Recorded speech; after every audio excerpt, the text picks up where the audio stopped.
rebonjour à tous, vu que je me suis déjà présentée auprès de la plupart d'entre vous.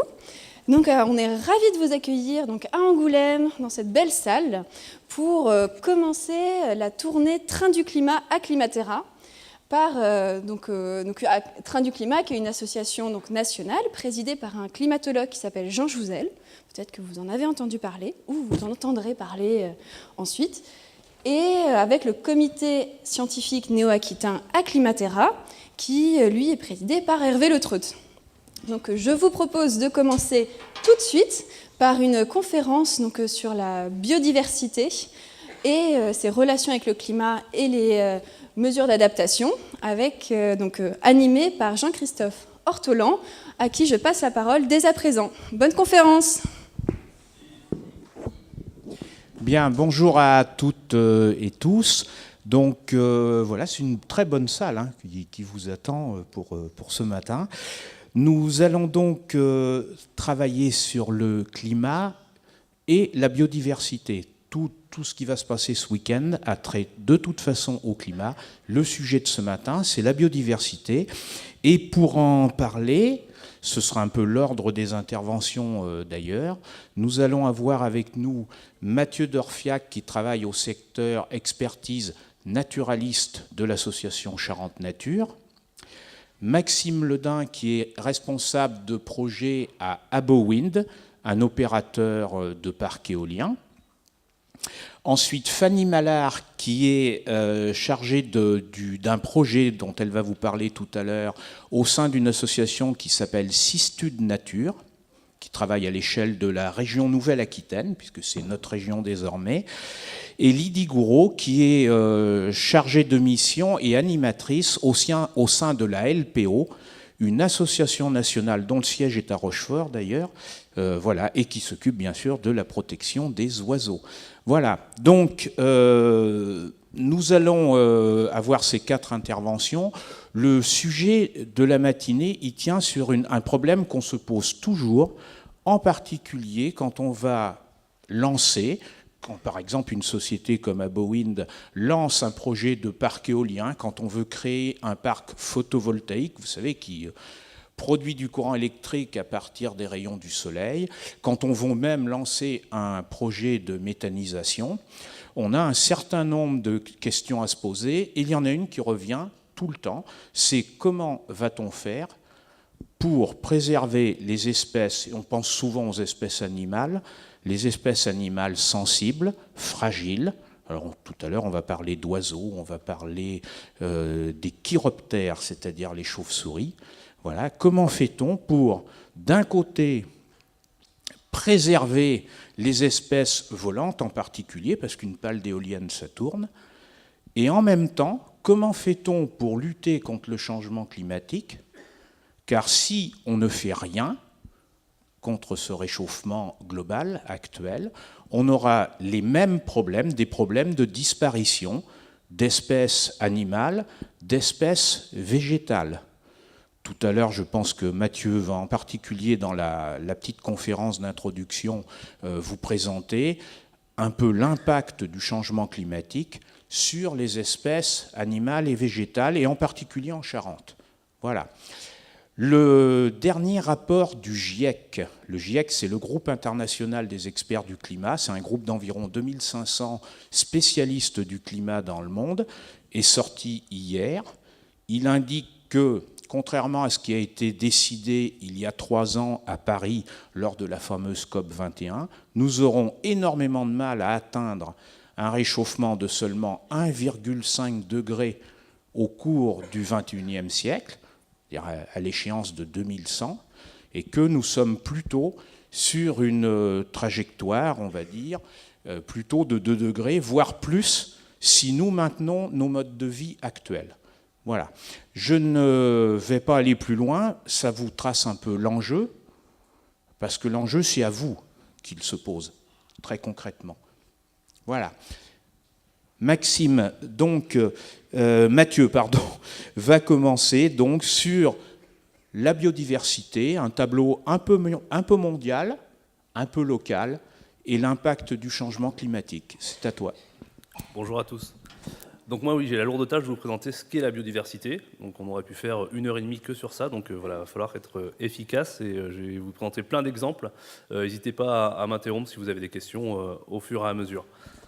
Et justement, à propos de questions, vous avez la possibilité, pendant l'intervention de Mathieu, de poser des questions pour qu'il précise quelque chose. Par contre, pour ce qui est du temps de débat, si vous voulez réagir à un propos, dire que vous n'êtes pas d'accord, vous en avez le droit évidemment, ça c'est plutôt à la fin de l'intervention de Mathieu, à la fin de toutes les interventions, il y aura 10 minutes. Voilà, la règle est plutôt celle-ci, en sachant qu'il faut vous dire une chose, c'est qu'en matière de science et en matière d'environnement, il n'y a pas de questions idiotes. Ça n'existe pas, les questions idiotes. Vous ne poserez que des questions intelligentes auxquelles nous nous efforcerons de répondre. Excuse-moi, Mathieu. Pas de souci. Donc moi, je vais déjà vous parler de la biodiversité. Est-ce que déjà vous savez ce que c'est la biodiversité? Est-ce qu'il y en a qui ont une petite idée? Oui, vas-y.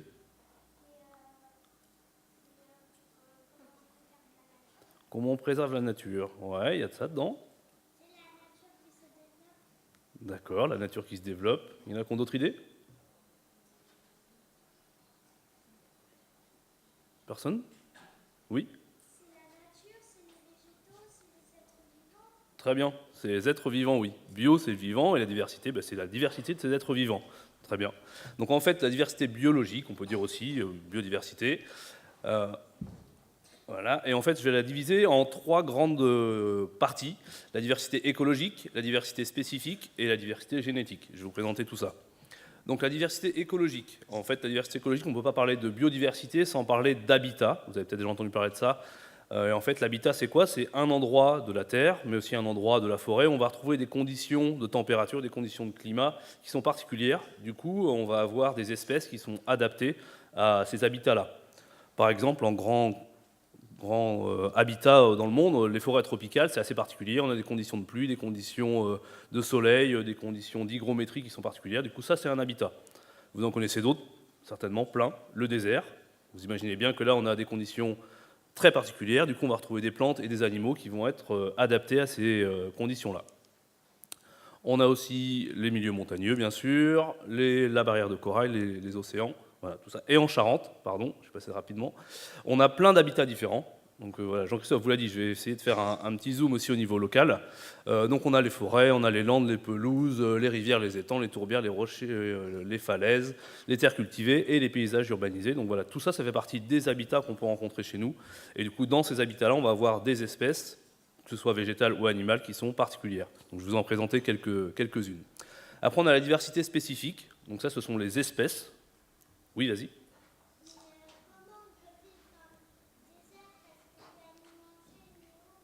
Eh bien oui, c'est très compliqué pour certaines espèces, mais justement les espèces elles se sont adaptées. Donc il y a certaines espèces qui arrivent quand même à vivre dans le désert en récupérant l'humidité qu'il y a dans l'air, en mangeant quand même quelques autres espèces qui sont là. Voilà, donc ils sont adaptés pour le désert. Oui.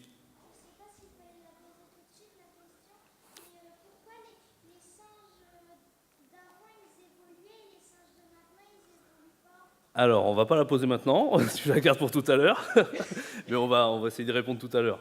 D'accord? Oui? On dort où? C'est ça la question? Où les animaux ils dorment souvent sous le sable pour se protéger de la chaleur la journée, et la nuit ils sortent, voilà, comme il fait un peu plus frais. Donc après on va parler de diversité d'espèces. Donc les espèces, qu'est-ce que c'est en fait? En fait c'est tout simplement une espèce, ça va être par exemple le chat, le chien, que vous connaissez tous, mais aussi plein de diversité au niveau des oiseaux, au niveau des insectes, au niveau des plantes. Donc on estime à peu près à 2 500 000 espèces qui sont identifiées sur la Terre, et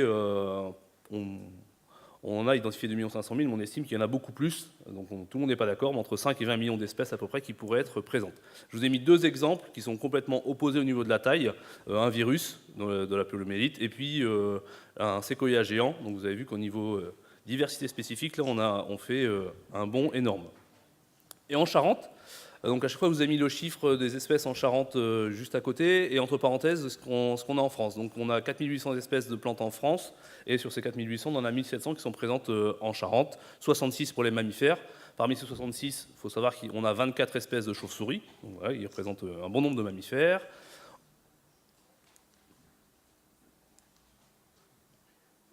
veut pas passer. Si, c'est bon. Les oiseaux, 140 espèces, 12 espèces pour les reptiles. Pour les amphibiens, 17. Les poissons 33 et les libellules 63. Voilà, donc en fait, on se rend compte ici qu'on a quand même une diversité importante en Charente. On en parlera tout à l'heure aussi au niveau du climat, mais c'est dû au fait que nous, on est à peu près placés au centre de la France. Du coup, on a certaines espèces qu'on va trouver plutôt dans le nord et d'autres espèces qu'on va trouver plutôt dans le sud. Donc, en fait, on n'est pas si mal placé que ça. Puis on a la côte atlantique qui n'est pas si loin. Donc on a une diversité spécifique qui est quand même assez importante en Charente.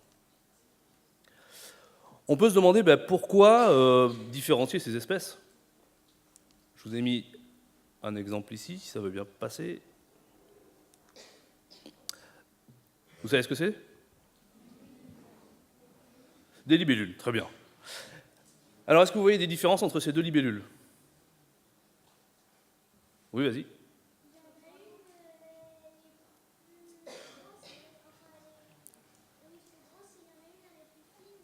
Ouais, peut-être une petite différence, mais c'est peut-être la photo qui fait ça. Oui. Leur habitat, oui, c'est vrai. Mais comment tu le vois ici?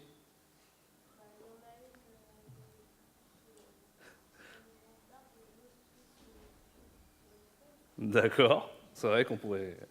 Donc ça, c'est vrai que c'est un micro-habitat. Alors, il y en a qui vivent que sur les feuilles et que sur les branches. Non, c'est pas ça la différence. Il y en a qui voient d'autres différences? Oui. L'environnement, ben oui. En fait, ici, on a deux espèces différentes. L'agrillon jouvencelle, qui est très commun chez nous, et une autre espèce, l'agrillon de mercure. On pourrait se dire, bon, on s'en fiche, on fait qu'une seule espèce, c'est tout ça, ça s'appelle des agrillons, et puis ça nous convient parfaitement. Ben non, en fait, c'est plus compliqué que ça, parce que, voilà, comme vous l'avez dit, l'environnement dans lequel vont vivre ces espèces ne va pas être le même. L'agrillon jouvencelle, c'est une espèce qui est très très commune, qu'on trouve un peu partout, dans tous les milieux, que ce soit une mare, un petit cours d'eau pas très rapide, alors que l'agrillon de mercure, lui, il va occuper des habitats très particuliers. Ce sont des petits ruisseaux avec de la végétation quand même assez importante.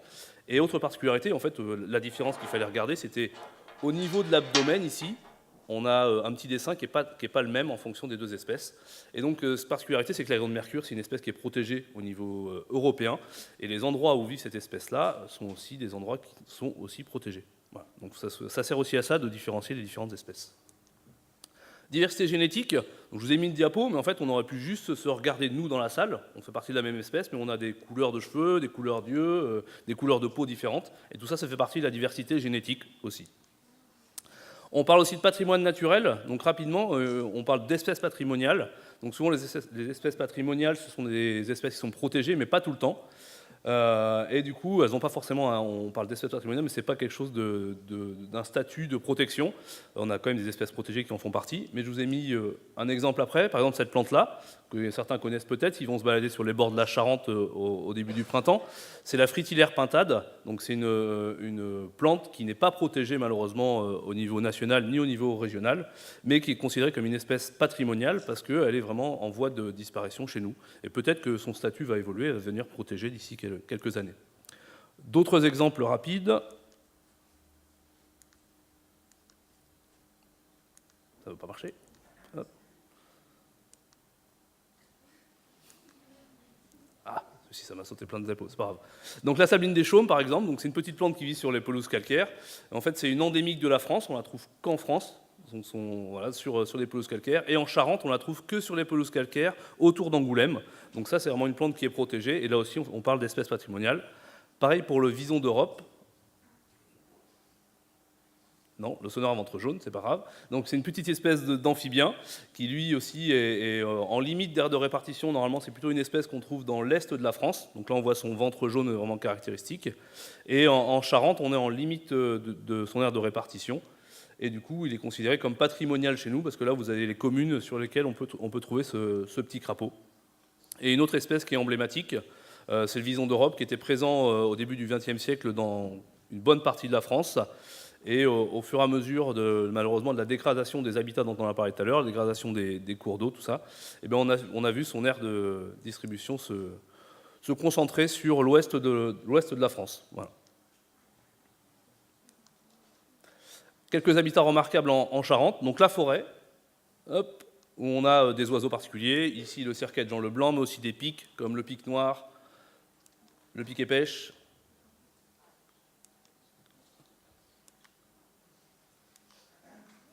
Désolé. Et des insectes particuliers, le lucan cerf-volant, vous connaissez peut-être, qui lui va vivre dans les souches de chênes morts, par exemple. Un habitat très particulier que vous pouvez ici, autour d'Angoulême, vous rencontrer facilement. Vous allez au Petit Fresquet, par exemple, sur le haut du Petit Fresquet, vous avez ce type d'habitat-là, les pelouses sèches. Donc là, ce n'est pas un jardin, hein, c'est naturel. On a toutes ces plantes-là qui vont s'y développer, qui sont vraiment adaptées à ce paysage.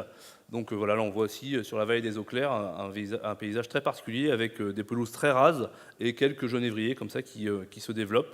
Du coup, on a des espèces aussi très particulières qui vivent dans ces milieux-là. Des orchidées, donc l'eau jaune, j'en parlerai tout à l'heure, de la globulaire, du lin, voilà, plein d'espèces, et des oiseaux aussi particuliers, ici le pipit rousseline, qui est une espèce qui niche par terre, au sol, et qu'on trouve ici sur les pelouses calcaires. Des habitats humides, donc des prairies, donc on retrouve la fritilière pintade, la gentiane pneumonante, qui sont des espèces vraiment typiques de ces milieux-là.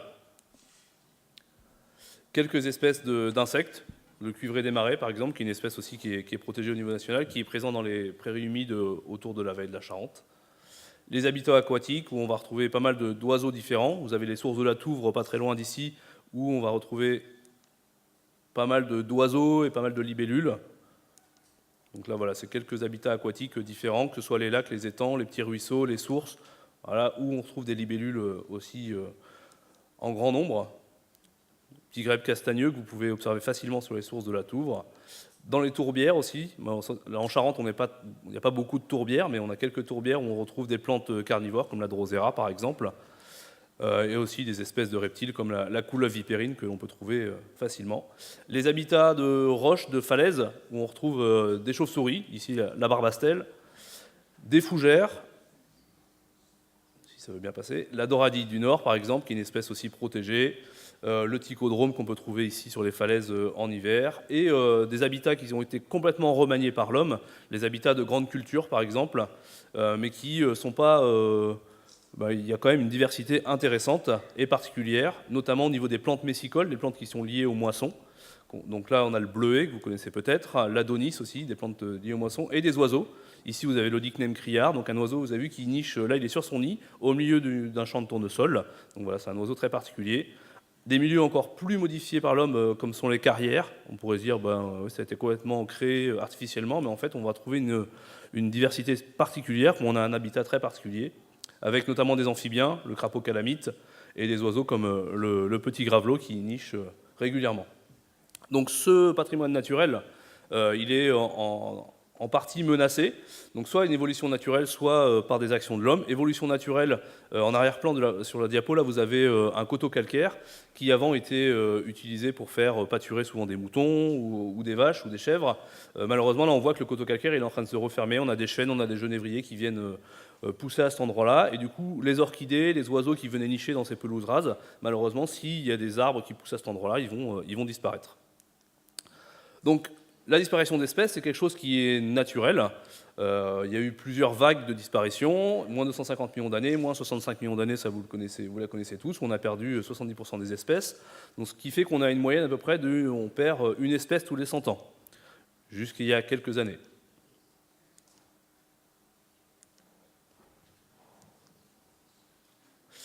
Et le rythme actuel est complètement chamboulé, où on a perdu en 300 ans 784 espèces. Là, c'est que les espèces animales.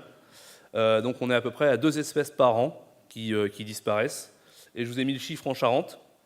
Depuis une centaine d'années, on a perdu 58 espèces végétales et 13 espèces d'oiseaux nicheurs. Voilà, donc ça, c'est des chiffres qui sont assez impressionnants parce qu'on a vraiment une perte de la biodiversité. Je vous ai mis quelques exemples après. Donc ça, c'est les chiffres au niveau mondial. Je vous l'ai déjà parlé tout à l'heure. On estime à 7 millions à peu près d'espèces sur Terre. Et on en a seulement identifié 1,2 million. Et parmi ces 1,2 million, on en a beaucoup qui sont déjà menacées. Des espèces qu'on découvre et qui malheureusement ont déjà un statut de protection très, très mauvais. Exemple en Charente, donc une espèce particulière qui s'appelle l'outarde canepetière, qui vit dans les zones de plaine. Vous avez la photo ici. Il faut imaginer qu'il y en a à peu près 250 en Charente dans les années 1980. Et à l'heure actuelle, on n'en retrouve que dans le nord-ouest de la Charente. Et les chiffres sont assez alarmants parce que le dernier comptage pour 2017-2018, on a à peu près 25 mâles chanteurs en Charente. Donc voilà, on a divisé la population. C'est assez flagrant quand on regarde les graphiques. Donc voilà, ça c'est un exemple. malheureusement assez emblématique pour la Charente. Pareil pour le râle des genêts, donc une espèce qui vit dans les plaines, dans les prairies humides de bord de Charente. Avant, il était présent pratiquement partout en France, et puis à partir des années 60-70, on a vu son aire de répartition se diminuer, pas simplement parce qu'il niche dans les prairies humides, ça a été remplacé notamment par le maïs sur les bords de la Charente, et il ne trouve plus les conditions favorables pour y nicher. Donc en fait, on voit ces effectifs qui chutent, et ça fait maintenant 3 ans où on n'a plus aucun râle des genêts qui sont chanteurs pour le département de la Charente. Hop. Destruction directe par l'homme, bon ça a sauté la diapo, c'est pas grave, donc on a la chasse par exemple par les tirs, mais aussi les collisions routières. Il y a beaucoup d'animaux malheureusement qui sont tapés et retrouvés sur le bord des routes, donc ça c'est une destruction directe. Donc il y a des aménagements, des choses qui sont possibles, voilà. On pourra en parler après. Les aménagements, donc là vous connaissez tous le viaduc de l'Anguienne, donc voilà, une petite... On voit bien que si on avait un hérisson qui vivait de ce côté-là et qui avait tout son territoire dans le bois, malheureusement, l'aménagement va faire que ces habitats-là sont complètement fractionnés et s'il veut passer, c'est à ses risques et périls, donc voilà, ça peut être mauvais pour lui. Les défrichements, donc ça, malheureusement, ça a encore lieu. On a toute une zone dans l'Est Charente où on a encore du bocage qui est bien préservé, mais on a une campagne de défrichement qui est encore assez impressionnante. On arrache les haies, voilà, c'est quand même dommage. Juste par rapport à l'évolution de ces paysages-là, du coup, on va avoir un paysage qui va être modifié avec des bois, des cours d'eau, des haies qui sont arrachées, des cours d'eau qui sont canalisés. Moins on va avoir une diversité importante au niveau des espèces animales, et puis végétales, bien sûr, c'est lié. Les pollutions, donc on imagine bien que les pollutions, forcément, ça va avoir un impact sur le milieu naturel. Et les changements climatiques.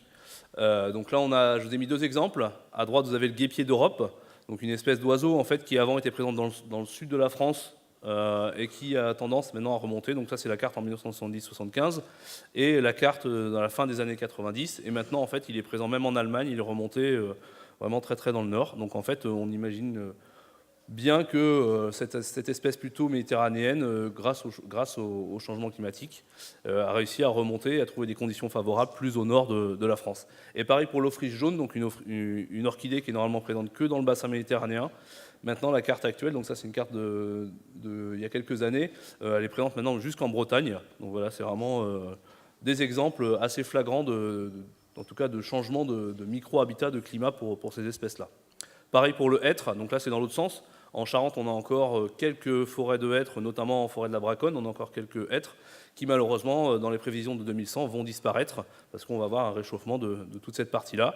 Et au contraire, le chêne vert, donc là aussi on a quelques chênes verts en Charente, mais on voit qu'en 2100, il prévoit que le chêne vert est complètement colonisé une bonne partie de la France jusqu'au sud de la Loire. Donc voilà, les changements climatiques, ça va avoir plusieurs conséquences sur les animaux.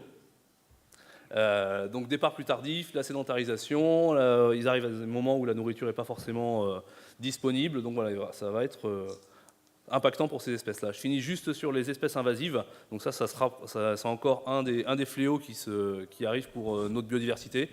Donc on a la tortue de Floride qui va concurrencer la cistude d'Europe, par exemple, le frelon asiatique, les plantes envahissantes comme la jussie, la balsamine, le renoué, et un gros fléau qu'on a chez nous, c'est les écrevisses, notamment l'écrevisse de Louisiane qui a colonisé plein de milieux et qui va concurrencer les écrevisses de chez nous, mais aussi plein d'autres choses.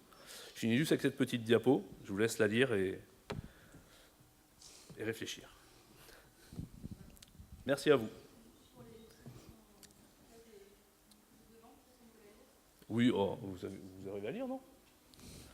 Dans certains milieux, le chic du chic, c'est de manger du pâté d'espèces en voie de disparition. Ça ne durera pas. Voilà, merci Mathieu. Alors, la parole est à vous. Avez-vous tout de suite des questions, en parlant bien fort évidemment pour que les intervenants puissent vous entendre? C'est le moment et vous avez le droit de réagir, de dire que vous n'êtes pas d'accord avec certaines informations. Oui. J'en ai aucune idée, mais c'est une espèce qui est originaire de là-bas, donc qui est très commune là-bas. Et en fait, elle a été introduite chez nous pour mettre dans les aquariums, et on l'a relâchée dans le milieu naturel quand elle était devenue grosse, et malheureusement, elle concurrence une autre espèce qui vit naturellement chez nous, la cistude d'Europe. Voilà. Fanny pourra vous en parler d'ailleurs, puisque la cistude, c'est le nom de son association. Voilà. Oui. Allez, Une autre question?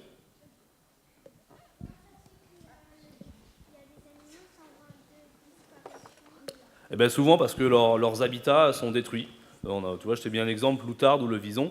L'outarde canepetière, malheureusement, elle fait son nid par terre, au sol, dans des champs de luzerne ou dans de la jachère. Et quand l'agriculteur passe avec son tracteur, eh ben, malheureusement, il va soit écraser les œufs, soit faucher les petits, soit la femelle qui est sur le nid. Donc ça fait que la loutarde va disparaître à cet endroit-là, par exemple.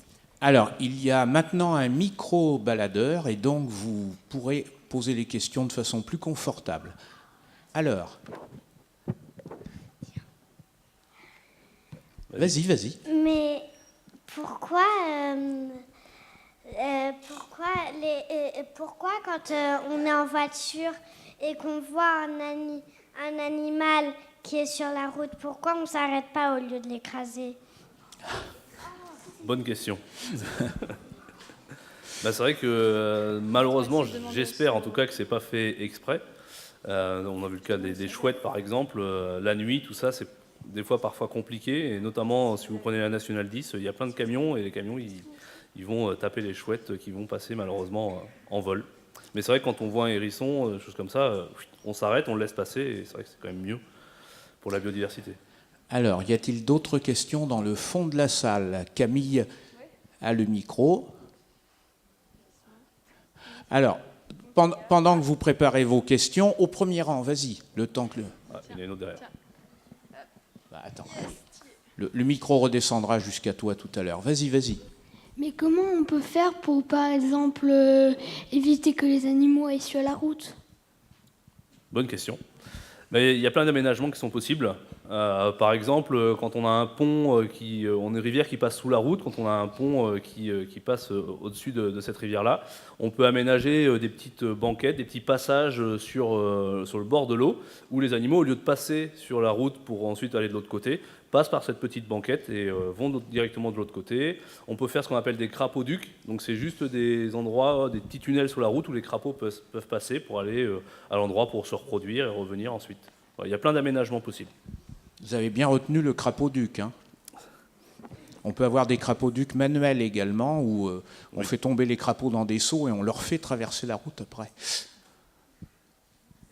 Alors, je crois qu'il y avait des questions en bas. Il y a une question Camille. devant.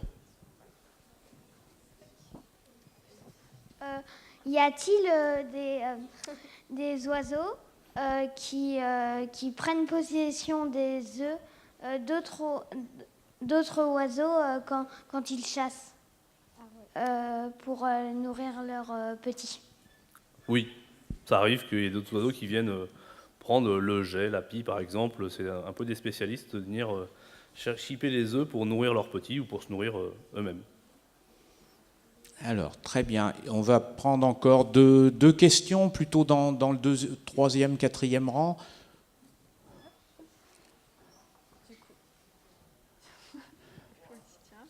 Voilà, oui, il y avait une question ici. Allez. Est-ce que c'est les reptiles et tout ça, c'est les nombres exacts des reptiles? Toutes les espèces là, que je t'ai présentées en Charente et en France, oui, c'est le nombre exact. C'est le nombre, en tout cas, d'espèces que nous, on a trouvées et recensées en Charente. Voilà. Et nous avons juste à côté, dans les Deux-Sèvres, un CNRS, un centre de la recherche scientifique, qui étudie vraiment spécifiquement les serpents. Voilà, Camille. Peut-être pour une dernière question, un petit peu plus haut à gauche. Ça va. Bon, si on veut être à peu près... Sur la Terre, il y a 25 millions d'espèces identifiées, mais est-ce qu'il y en a d'autres qui ne sont pas identifiées? Oui, alors pas 25 millions, mais c'est à peu près ça. 2 millions 500 000. Oui, 2 500 000, c'est ça. Oui, il y en a a priori beaucoup plus à découvrir. Il y a certains scientifiques qui estiment jusqu'à 20 millions d'espèces différentes. Là, on parle de tout, on parle des plantes et des animaux, mais tous les ans, on découvre encore de nouvelles espèces et il y en a encore beaucoup à découvrir. Il faut commencer à chercher. Bien. Alors, vous poserez des questions maintenant, peut-être aux prochains intervenants. En tout cas, je vous remercie de participer. C'est bien, hein, surtout continuez. Nous allons maintenant passer à Maxime Ledin d'Abowind, qui va nous indiquer quelles mesures de protection, alors en l'occurrence, il va être question des chauves-souris, des chiroptères, prend un opérateur privé dont le but est de créer, en l'occurrence un parc éolien, dont le but est également de gagner de l'argent, puisque une société s'est créée pour ça, aussi pour gagner de l'argent, pour faire travailler les gens qui sont employés dedans. Donc voilà, quelles mesures prenez-vous? Comment agissez-vous, Maxime, chaque fois que vous avez un projet dans un point ou un autre de Charente? Je crois que Abowind gère un parc sur Xamp-Vervent, qui est environ 20 km au nord d'Angoulême, et un autre que vous aviez en tout cas créé sur Salle de Villefagnan, qui est proche de Ruffec, plutôt 40 km au nord d'Angoulême. Voilà, c'est à vous. Merci beaucoup. Donc moi je suis Maxime Ledin, je travaille pour la société Abowind. Donc on est spécialisé dans le développement, la construction et l'exploitation de parcs éoliens sur le monde. Et du coup moi je travaille principalement en Charente, donc j'ai une bonne connaissance du territoire. Et on a 5 parcs éoliens sur le département. Je vais vous parler aujourd'hui donc des études préalables qu'on fait sur un site donc, qui n'a pas d'éolienne pour justement évaluer les possibilités d'implantation sur ce site d'études, et également après vous expliquer comment est-ce qu'on conçoit un parc éolien en prenant en compte tous les enjeux en fait, de la biodiversité, donc au niveau des chauves-souris, des oiseaux, de la faune, de la flore. Alors ma présentation est vraiment axée uniquement sur les chauves-souris parce qu'il y a quand même beaucoup d'autres thématiques qui concernent la biodiversité. Et je trouve que c'était quand même très intéressant d'avoir cette présentation sur la biodiversité un petit peu en introduction qui était très, très riche. Donc mon chiffre n'est pas à jour, hein. On parle de 1,8 million d'espèces recensées ou 2,5 millions. Je pense que le constat qui est le plus alarmant, c'est de voir que la moitié des espèces vivantes pourront disparaître d'ici un siècle si on ne fait rien, si on ne change pas notre comportement. Les causes en fait de cette baisse de la biodiversité, donc c'est ce que disait Mathieu tout à l'heure, la destruction, la fragmentation de milieux naturels, la surexploitation, on a des zones de surpêche, la déforestation aussi, la pollution des eaux, de l'air, des sols, on a aussi tout le braconnage et aussi le changement climatique. Pourquoi aujourd'hui on fait du développement d'énergie renouvelable, donc de l'éolien, du solaire, de la géothermie, de l'hydraulique? En fait, il y a eu donc la COP 21 il y a 3 ans. Il y a une loi donc, qui en a découlé, la loi donc, relative à la transition énergétique et la croissance verte. Et en fait, on a des objectifs à tenir pour éviter qu'on ait des émissions de gaz à effet de serre trop importantes, donc des gaz à effet de serre qui favorisent le réchauffement climatique. Donc on a des objectifs de développement de l'éolien, du solaire et des différentes thématiques donc des énergies renouvelables.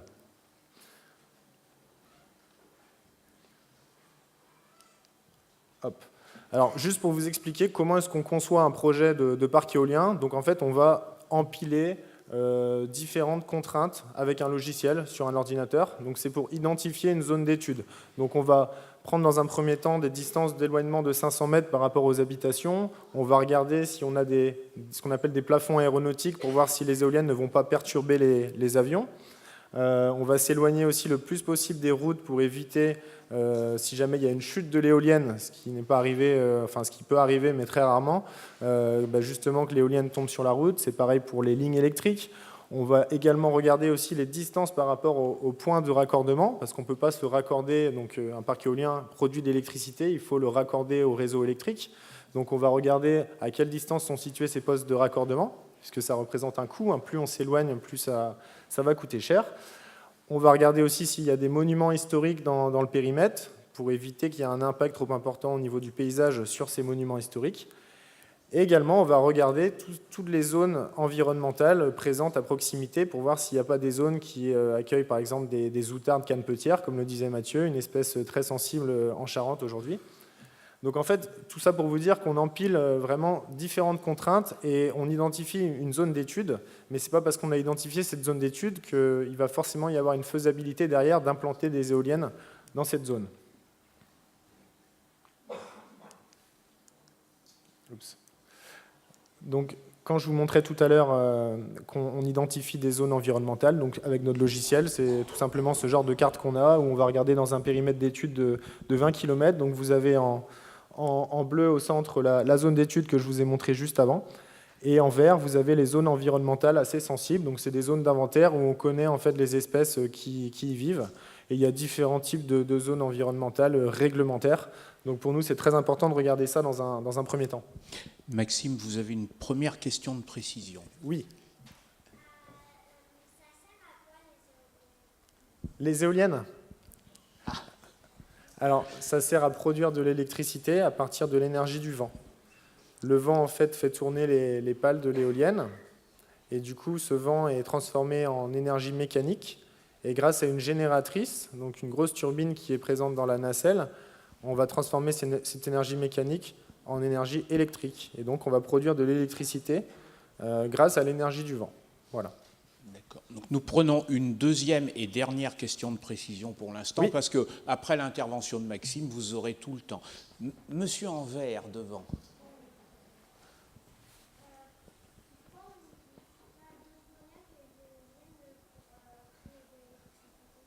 Alors, il y a plein... Tout à fait. En fait, ce qui est important, l'éolien n'est pas la solution aujourd'hui, justement, pour produire différemment notre électricité. Il faut vraiment voir ça comme un mix énergétique. L'éolien, aujourd'hui, c'est l'énergie qui est la plus mature et qui permet d'avoir un prix au kilowattheure d'électricité qui est vraiment le plus intéressant. Mais il y a aussi les panneaux photovoltaïques, la géothermie, où on va chercher de la chaleur en fait, en profondeur, les barrages hydrauliques aussi. Donc, et la biomasse aussi, où on va valoriser les déchets, par exemple, de l'agriculture pour produire de la chaleur et de l'électricité. Donc il y a vraiment tout un mix énergétique et l'éolien n'est pas la solution qui va sauver le monde. Mais c'est vraiment vers un autre modèle, je dirais, de production d'électricité qu'on peut se diriger. Et c'est ce qui est aujourd'hui inscrit dans la loi à travers la loi de la transition énergétique. Voilà. Donc vous avez bien compris, un mix, c'est un ensemble, un mélange éventuellement d'énergie, et ce ne sera pas le même partout en France, en particulier. Donc nous laissons Maxime continuer, puis vous poserez toutes les questions que vous souhaiterez à la fin de son intervention. Donc, quand on a identifié ce site, on va faire des études beaucoup plus poussées, donc avec des structures locales, comme Charente Nature, par exemple, sur le département de la Charente. Donc, avec des relevés de terrain et des données bibliographiques, on va pouvoir identifier en fait les différents types de milieux, savoir si on a des parcelles de culture ou des prairies abandonnées, par exemple. Donc, les parcelles de culture, où on a généralement une culture assez intensive, présentent quand même beaucoup moins d'enjeux pour les espèces, donc principalement les chauves-souris ou même les outardes, présentent beaucoup moins d'enjeux que des prairies abandonnées, où là, justement, on a une biodiversité qui est très riche. Au niveau des chauves-souris, sur la zone d'étude, pour bien connaître vraiment combien on a d'espèces différentes, quelle est leur activité, on va mettre en place des points d'écoute. Donc c'est ce que vous voyez, tous les petits points violets que vous avez ici, on va essayer de les répartir de manière assez homogène sur le site pour justement connaître l'activité des chauves-souris. Donc on va mettre ce genre d'appareil à ces différents endroits et on va les laisser pendant une période donnée et ça va permettre d'enregistrer en fait les cris qui sont émis par les chauves-souris, puisque les chauves-souris ne voient pas, elles émettent des cris pour se déplacer et pour chasser. Donc elles sont très sensibles aux éléments du paysage. C'est pour ça qu'il y a aussi parfois quelques risques de collision avec les éoliennes. Alors est-ce que vous savez pourquoi, par exemple, il y a des risques de collision avec les éoliennes ? Voilà, tout à fait. Donc en fait, les chauves-souris, elles se rapprochent des éoliennes parce qu'en fait, les éoliennes produisent de la chaleur. Donc les mâts, généralement, sont chauds. Donc il y a aussi des insectes. Donc ce sont des zones de chasse pour les chauves-souris. Les insectes sont aussi attirés souvent par le balisage lumineux que vous avez en haut de l'éolienne. Et vu que les éoliennes aussi sont des endroits qui produisent de la chaleur, on a de la condensation, donc de l'eau qui se dépose sur la paroi, par exemple, du mât. Et les chauves-souris viennent généralement pour s'abreuver aussi sur... Alors, ce n'est pas tout à fait prouvé scientifiquement, mais il y a des bruits de couloir de certains scientifiques qui aussi émettent cette hypothèse-là. Donc, en fait, c'est pour ça que les éoliennes attirent d'une certaine manière les chauves-souris. Donc, une fois qu'on a mis tous ces enregistreurs, ça va nous permettre de réaliser ce genre de cartes. Donc, c'est des cartes, en fait, qui ont pour objectif de montrer, par exemple, vous voyez ici, on a un bois Donc on retrouve toujours le même contour de la zone d'étude que je vous montrais tout à l'heure. Là, je suis en train de vous présenter un cas assez précis. On voit qu'à proximité du bois, on a un certain nombre d'espèces assez importantes. Donc on a beaucoup d'activités généralement à proximité des bois ou dans les milieux boisés ou les haies arborées, en fait, beaucoup plus que dans des milieux ouverts de culture.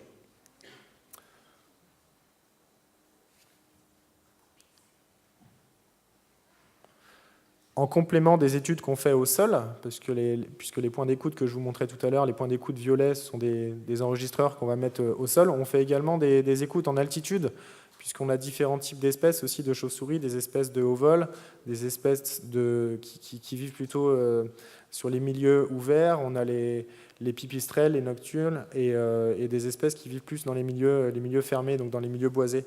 Donc pour vraiment identifier le type d'espèces qui vivent vraiment en altitude, donc celles qui seront le plus impactées, j'allais dire, par les parcs éoliens, on va également donc utiliser ce type de structure. Donc c'est un ballon sonde qu'on peut mettre jusqu'à 70 mètres de hauteur, et avec un micro en fait, qui va permettre aussi d'évaluer l'activité, d'écouter les cris des chauves-souris. Donc c'est assez sensible au vent, ce type de ballon, donc les mesures ne sont pas forcément très fiables. Elles sont vraiment plus fiables quand on met des enregistreurs, donc, que vous avez ici, en haut des mâts de mesure. Donc les mâts de mesure de vent, c'est des mâts qu'on implante avant les éoliennes pour enregistrer donc, les données de vent, savoir quelle est la vitesse des vents, la direction des vents. Et on profite en fait d'une certaine manière de cette structure métallique pour implanter aussi un appareil de mesure qui évalue l'activité des chauves-souris. Au niveau de la conception du projet, donc ça c'est là que c'est assez important, et on le fait en concertation avec les acteurs locaux et les associations environnementales. Il faut à tout prix éviter les zones boisées. Donc les zones boisées, c'est les zones que vous avez en rouge ici, vous voyez. On met en plus en place des zones tampons, donc, où il faut absolument s'éloigner, des zones d'exclusion qui varient entre 0 et 50 mètres. Et il y a des zones d'évitement où, pour aller encore plus loin, on essaie d'implanter les éoliennes à plus de 200 mètres des bois. Donc il y a des préconisations aujourd'hui par des structures européennes type Eurobat qui nous disent que justement pour éviter qu'il y ait un impact trop important sur les chauves-souris, il faut implanter les éoliennes à plus de 200 mètres des bois. Donc là, pour ces 3 éoliennes, vous voyez l'éolienne numéro 1 qui est ici, elle est implantée à 144 mètres, l'éolienne numéro 2 à 142 mètres, l'éolienne numéro 3, elle est à 342 mètres donc des bois et 195 mètres de la haie qui se trouve ici. Donc, en fait, si vous voulez, pour un parc éolien, on est obligé de trouver un consensus aussi avec les distances, par exemple, qu'on va trouver entre les habitations, les distances par rapport au bois. Et c'est vraiment une synthèse de tout ça. Et on ne peut pas forcément, dans tous les cas, mettre les éoliennes à plus de 200 mètres des bois. Donc, il y a heureusement d'autres solutions qui permettent de limiter l'impact. On peut mettre en place donc des bridages, c'est-à-dire qu'on va adapter le fonctionnement des éoliennes en fonction de la température de l'air, de la vitesse des vents, à certaines périodes de la nuit, et également pendant une durée qui va de mars à octobre, où on va arrêter les éoliennes quelques heures la nuit, à des périodes propices justement aux chauves-souris, tout ça pour éviter qu'il y ait un impact et des risques de collision sur les espèces. Donc ça, c'est très intéressant, ça permet d'arriver à un niveau résiduel d'impact qui est relativement proche de zéro. On va également mettre en place pendant le chantier du parc éolien un suivi par un écologue en fait, de tous les travaux qu'on va faire. Par exemple, si on doit à certains moments couper un arbre ou pour passer en fait avec un véhicule, il faut absolument qu'il y ait un passage d'un écologue qui vienne avant repérer si sur cet arbre il n'y a pas des petites cavités où il peut y avoir des chauves-souris qui hibernent en fait, qui dorment dans l'arbre. Donc ça c'est très important aussi. Tu as une petite question? Couper des arbres c'est dangereux? On essaye le plus possible d'éviter de couper les arbres. C'est vrai qu'en Poitou-Charentes, il y a une vraie logique de préservation aussi des bois et on fait tout pour éviter, en tout cas sur nos chantiers, de devoir couper des arbres. Également aussi, donc on adapte le calendrier du chantier pour éviter de le faire par exemple en période propice de chasse, de reproduction des espèces. Donc ça aussi, on est d'une certaine manière bloqué pendant quelques mois à la période plutôt l'été. Entre avril et août, justement, on ne peut pas construire notre chantier. On est obligé de le faire à d'autres périodes de l'année pour éviter justement le risque sur les espèces. On va mettre en place plein de mesures justement pour préserver la biodiversité, comme planter des haies. Vous voyez ici tout ce qui est en jaune, donc ce sont des haies qu'on va recréer pour permettre aux chauves-souris de circuler de bois en bois, pour recréer un petit peu leur milieu, puisqu'avec l'agriculture, on a défriché, on a enlevé des arbres. Donc avec un petit peu grâce au parc éolien, on va permettre de recréer justement toutes les haies, tous les milieux boisés en fait, qui sont favorables aux chauves-souris. Donc on met en moyenne 3, 4, 5 km de haies par parc éolien. On va faire des suivis de l'activité des chauves-souris aussi, où on va mettre en place des micros en haut des éoliennes. Donc là, c'est pendant la phase d'exploitation pour savoir quelle est l'activité maintenant réelle des chauves-souris avec les éoliennes et pour réadapter les bridages qu'on avait prévus initialement, les bridages où on va arrêter les éoliennes à certains moments de la journée pour préserver les chauves-souris. Il va y avoir des suivis d'activités aussi de colonies bien identifiées. Par exemple, des fois, vous avez des châteaux où on a plusieurs dizaines d'espèces. Donc, on l'a fait avec Charente Nature, c'était en 2017. Ils ont équipé 5 chauves-souris avec des petites balises GPS pour évaluer justement le comportement des espèces et savoir si elles allaient chasser sur des sites de parcs éoliens. Donc, ça permet aussi d'une certaine manière d'améliorer un petit peu la connaissance sur ces espèces. Et on va mettre en place des mesures de plan de gestion, par exemple.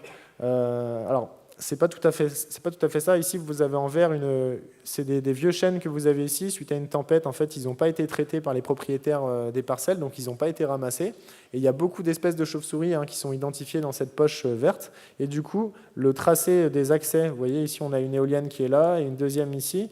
Et on aurait pu faire un chemin en fait tout droit et on a préféré faire un détour et rejoindre un chemin ici, alors qui est de très très mauvaise qualité, puisque même là on ne l'utilise pas, mais on a essayé d'éviter le plus possible de venir perturber cette zone. Donc en conclusion, je voudrais dire quand même que pour un parc éolien, c'est vrai que la biodiversité c'est quand même primordial, c'est quelque chose qu'on prend en compte dès le départ. On travaille beaucoup donc, avec les naturalistes justement pour essayer de tout faire pour préserver la biodiversité, les chauves-souris, les oiseaux.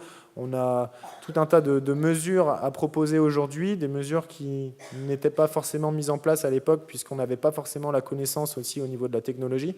Donc aujourd'hui, avec le niveau d'exigence, je dirais, des préfectures, des services de l'État qui instruisent les dossiers, on a des projets, des parcs éoliens qui sont de moins en moins impactants pour la biodiversité et qui participent aussi d'une certaine manière à améliorer la connaissance sur les espèces, puisqu'on va dépenser aussi beaucoup d'argent pour réaliser ces comptages de chauves-souris, d'oiseaux. Et il ne faut pas oublier que les parcs éoliens ils sont aussi là pour préserver d'une certaine manière, éviter qu'il y ait ce réchauffement climatique et donc préserver aussi d'une certaine manière la biodiversité. Voilà pour moi. Voilà, merci Maxime. Donc, quelques questions dans la salle. Alors voilà, on va peut-être aller vers le fond. Alors vas-y. Quel genre de logiciel vous utilisez pour calculer les zones et Alors, c'est un logiciel de SIG, donc c'est un logiciel de cartographie qui s'appelle QGIS, mais il y en a plein d'autres qu'on peut trouver sur Internet. Et c'est des logiciels qui te permettent d'empiler différentes données donc sur la biodiversité, le paysage, et de faire les cartes que je vous ai présentées. Voilà. Le micro arrive à toute allure.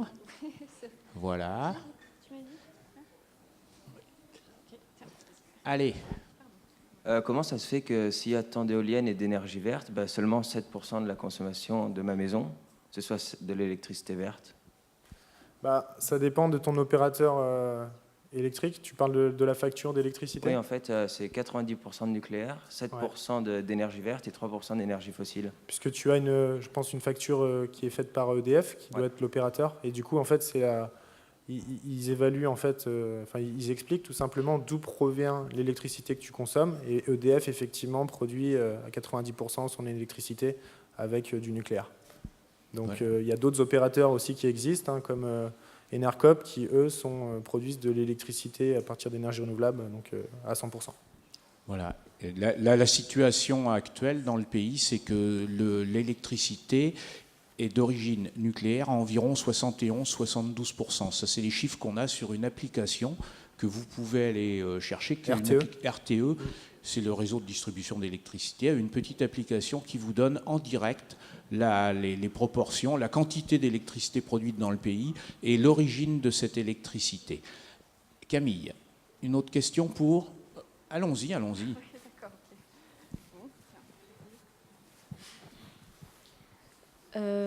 Vous avez parlé d'un objectif où il y avait 30% d'électricité verte. 32% d'ici 2030 en énergie renouvelable. Est-ce que vous pensez vraiment que ça va être possible ? C'est une très bonne question. C'est des objectifs qui sont ambitieux, donc c'est bien d'avoir des objectifs ambitieux. Je pense que ça va être très compliqué de les atteindre. On avait déjà un objectif à 2020 donc qui était de 20% d'énergie renouvelable, donc on n'en y est pas. Après, ça dépend des régions. Il y a des régions qui sont plus avancées que d'autres. Mais en tout cas, l'objectif 2030, ce sera très ambitieux. Donc ça va dépendre un petit peu aussi de comment les préfectures gèrent un petit peu les dossiers, parce que c'est vrai que les délais d'instruction sont un petit peu longs, mais en même temps, ils ont aussi beaucoup de dossiers. Donc on va voir un petit peu comment le gouvernement s'organise justement pour gérer au mieux l'instruction de ces dossiers. On sait que des fois aussi, on a pas mal de dossiers qui sont bloqués dans les tribunaux, et on a aussi des délais qui sont très importants. Heureusement, il y a quand même des projets de loi là, qui devraient passer en fin d'année pour justement simplifier toutes ces procédures. Allez, question suivante. On va en prendre encore 2 ou 3. En fait, c'est qu'il y a des gens, ils veulent pas qu'on mette des éoliennes. Oui. Oui. Est-ce que tu peux préciser pourquoi Ils mettent des gros panneaux là dans les champs, ils mettent stop éolienne et tout. D'accord. Alors, on a le cas effectivement de personnes qui s'opposent à ce type d'énergie, comme on a des gens qui s'opposent aussi à des projets de gravières, de carrières, comme on a des gens qui vont s'opposer aussi à des centrales biogaz, comme on a des gens aussi qui vont s'opposer aux centrales nucléaires. Je pense que pour tout projet d'aménagement du territoire en campagne ou dans les villes, on a souvent aussi des gens qui s'y opposent. Alors pour l'éolien, ils s'y opposent principalement, généralement pour le paysage. La question de l'acoustique, le fait que les éoliennes fassent du bruit, ça a pu être un problème avec des éoliennes d'ancienne génération. Aujourd'hui, on connaît des personnes qui habitent à 600 mètres de parcs éoliens et qui ne sont pas gênées par le fonctionnement des éoliennes. Donc je dirais que c'est principalement le paysage et la modification du paysage que les parcs éoliens entraînent. Je pense qu'il faut essayer de concevoir le paysage de demain avec un paysage qui est fait d'éoliennes, de panneaux photovoltaïques, de centrales biomasse. Alors effectivement, les éoliennes sont des objets qui sont assez grands dans le paysage, mais il faut aussi un petit peu après savoir vers quoi on veut avancer. Donc, voilà. Et là, on rentre dans quelque chose qui nous concerne tous, c'est la subjectivité. Alors, on peut trouver une éolienne, on peut trouver ça beau, on peut trouver ça laid. Voilà, ça, c'est un droit qui nous appartient complètement. Madame. Je voudrais savoir, est-ce que ces études sont obligatoires ou bien est-ce que c'est laissé à l'appréciation de l'exploitant? Et puis, autre question, est-ce que la surface qu'occupe le parc des éoliennes, ça ne va pas poser problème sur l'exploitation agricole en particulier? Alors, pour les études, oui, elles sont réglementaires. On est obligé de produire une étude d'impact. Donc, il faut absolument que la qualité de cette étude d'impact soit vraiment élevée. Si on veut aussi éviter de nous demander trop de compléments justement sur ces études. Donc il y a tout un protocole qui est demandé, un guide de l'étude d'impact si vous voulez, avec des précisions sur ces points-là. Et pour les suivis qu'on fait en phase d'exploitation, c'est pareil, on a aussi des protocoles à respecter. Donc Charente Nature, à travers Mathieu d'ailleurs le fait, des suivis de mortalité pour compter les espèces qu'on peut retrouver au pied d'éoliennes, donc pendant la phase d'exploitation. Donc ça, voilà. C'est une chose. Et sur la deuxième question, au niveau de la perte de l'habitat pour l'agriculture, on a la chance justement d'avoir je compare un petit peu par rapport à un parc photovoltaïque, mais pour 2 MW installés, avec une éolienne, on va consommer 2500 m², alors que pour un parc photovoltaïque, on va consommer 2 hectares. Donc on n'est pas du tout sur les mêmes ratios, on a une emprise au sol qui est relativement faible et on fait tout pour travailler avec les agriculteurs pour limiter justement l'emprise sur leurs travaux agricoles et essayer d'implanter les éoliennes en bordure de chemin. Voilà, alors dans notre partie débat, Mathieu vous présentera un peu la méthode qu'on utilise pour évaluer la mortalité. Alors je suis désolé, je vais frustrer plein de gens. Merci. Parce que voilà, il est l'heure de passer à l'intervention de Fanny de Cistude Nature. Bien sûr, comme promis, nous vous laisserons la possibilité de poser des questions tout à fait à la fin et de débattre éventuellement. Donc Fanny va vous présenter une opération qui s'appelle Sentinelle du climat. et qui devrait vous intéresser, et intéresser en particulier nos amis les rainettes. Allez, Fanny, pour 10 minutes.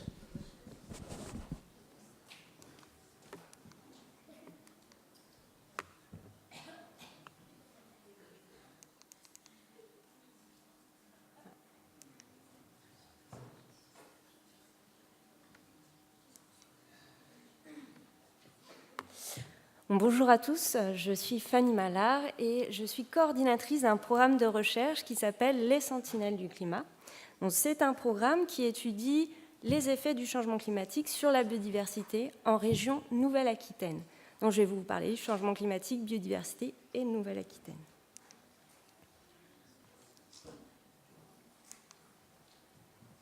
Alors, les scientifiques s'accordent à dire que nous sommes sur un déclin de la biodiversité et que nous rentrons dans une 6e extinction de masse. Pour référence, la dernière extinction de masse que l'on connaît sur la planète, c'est l'extinction des dinosaures. Donc on peut présenter ce déclin de la biodiversité par des indices, comme cet indice de planètes vivantes, où on sait actuellement entre 1970 et 2012, on a perdu moins de 58% des populations animales au niveau mondial. Alors on pourrait se dire, eh bien, à quoi ça sert de protéger la biodiversité ? Eh bien, il faut savoir que la biodiversité, ça a de nombreux rôles qu'on appelle des services écosystémiques, donc des services rendus à l'homme. Là, vous avez différents exemples de services écosystémiques. Donc la biodiversité, ça nous permet, par exemple, de faire des médicaments, de réguler le climat ou plein d'autres choses. Un exemple phare, c'est les pollinisateurs. Donc les abeilles, les bourdons, les papillons, qui vont polliniser les fleurs. Si on perd les pollinisateurs, on va perdre les 3/4 des plantes dont on se nourrit. Donc vous voyez bien l'importance de protéger la biodiversité pour nous-mêmes.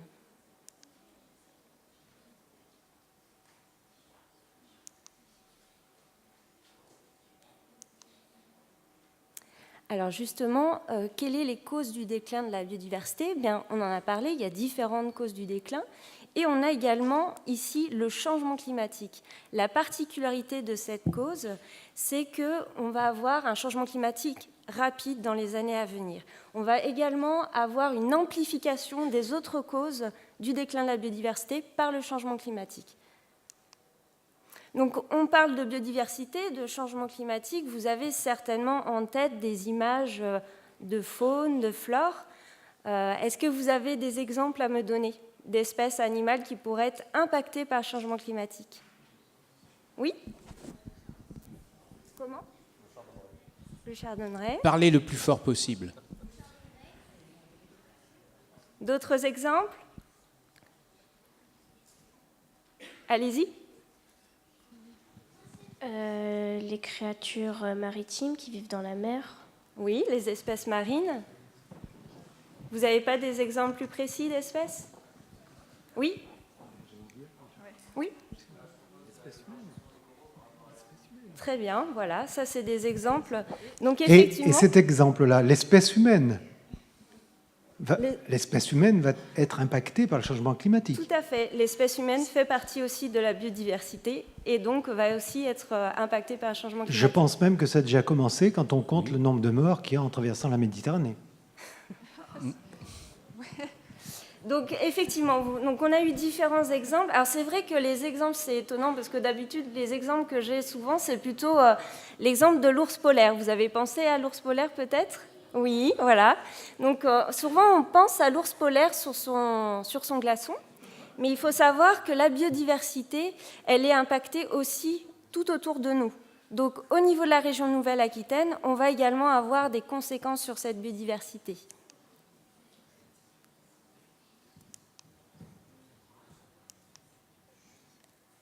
Alors, qu'est-ce qu'on sait ? Quelle est la connaissance sur les effets du changement climatique sur la biodiversité ? On a fait un travail dans le programme de synthèse bibliographique de l'ensemble de la connaissance que l'on a au niveau mondial. Et donc, c'est à partir des années 90 qu'on va commencer à avoir des études scientifiques sur le changement climatique et la biodiversité. Et quand on regarde dans ces études, c'est surtout les insectes, les mammifères et les oiseaux qui sont étudiés, et très peu les amphibiens et reptiles.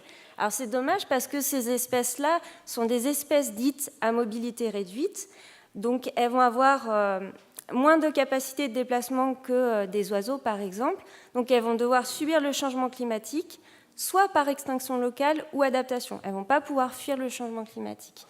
Qu'est-ce qu'on sait au niveau des effets? Il y a 3 grands effets qui sont reconnus au niveau de la recherche. Tout d'abord, il y aura des modifications d'aires de répartition, c'est-à-dire des déplacements d'espèces.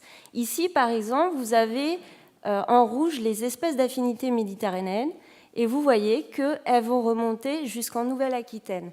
Le paysage que vous connaissez actuellement ne va pas être du tout le même demain. Ça va être complètement différent. Il y a un autre effet, c'est la phénologie, c'est-à-dire qu'on a des cycles biologiques des espèces animales et végétales qui vont se décaler. Par exemple, une plante va fleurir plus tôt. Et puis, un troisième effet, c'est l'écophysiologie.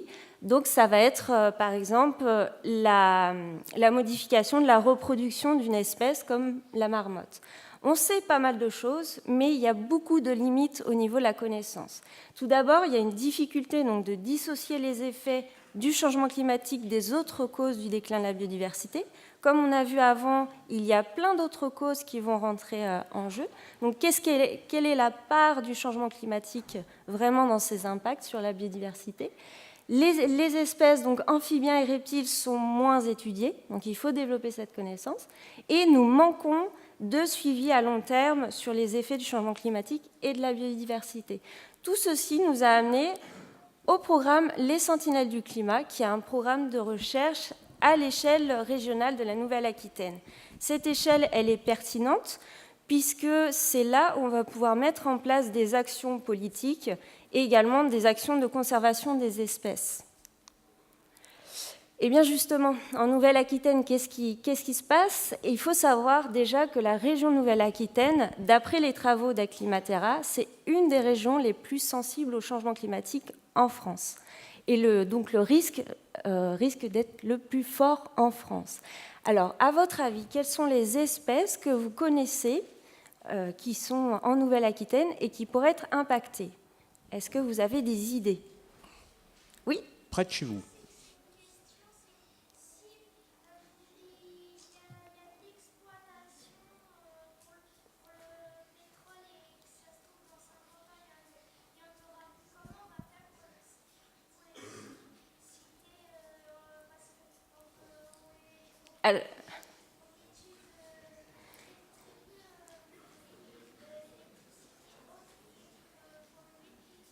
Alors attends, je pense que ça c'est plutôt une question de débat. Il vaut mieux qu'on garde cette question pour après. Au moment du débat, tu pourras la poser.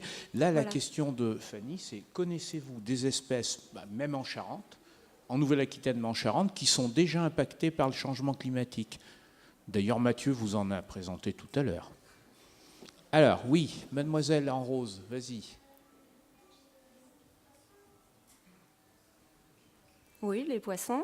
Oui, certains poissons. Voilà. Oui. Certains poissons.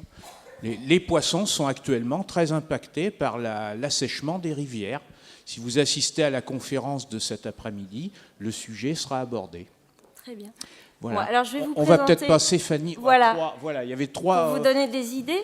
Donc voici les espèces sentinelles du climat. C'est des espèces qui sont sensibles au changement climatique et qui vont être impactées par ce changement. Il y a peut-être des espèces que vous connaissez. Je pense que vous voyez ici, c'est la marmotte que vous connaissez.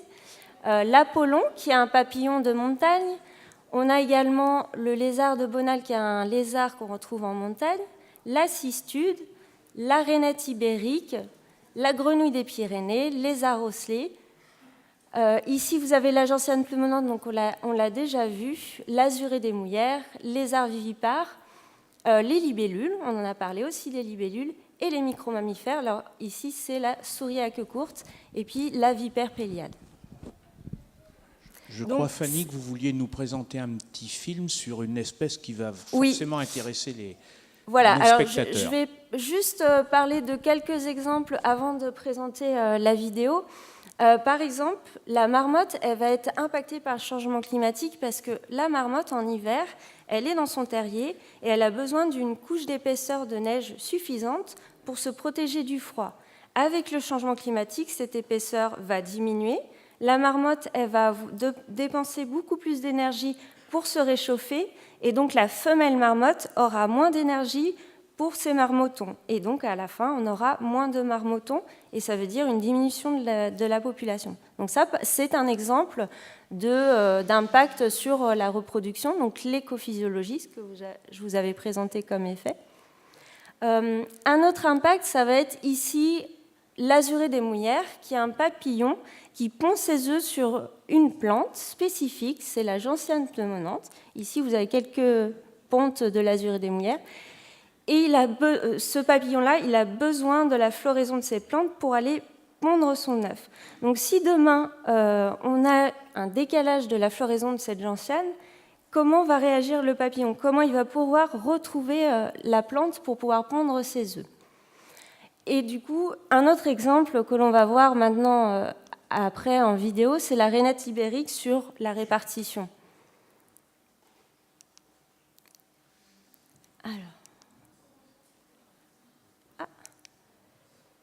Alors juste avant, je voulais vous présenter, en fait, vous avez ici donc, les différents milieux naturels.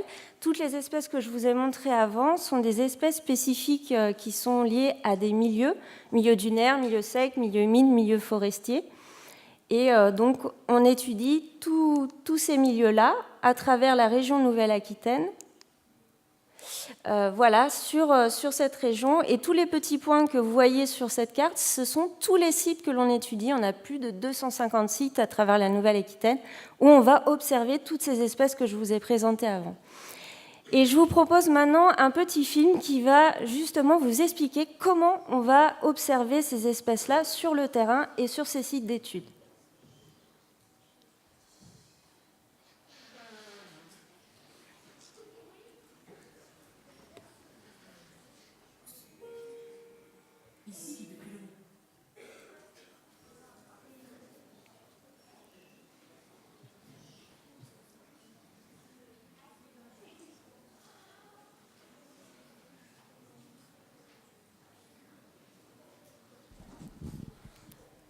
Ça fonctionnait très bien avant, hein, comme vous vous en doutez. C'est parti.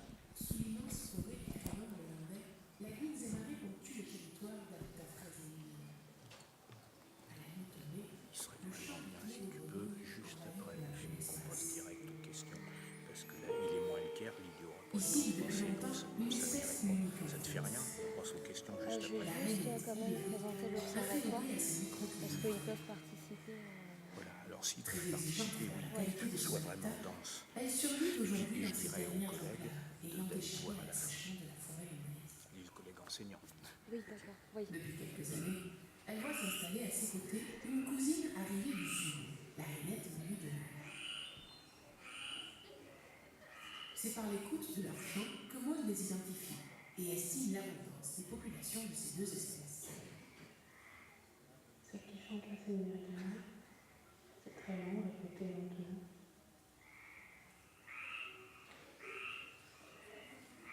C'est que les mâles qui chantent. Les femelles ne chantent pas. Dans les deux espèces. Et voilà la rainette ibérique.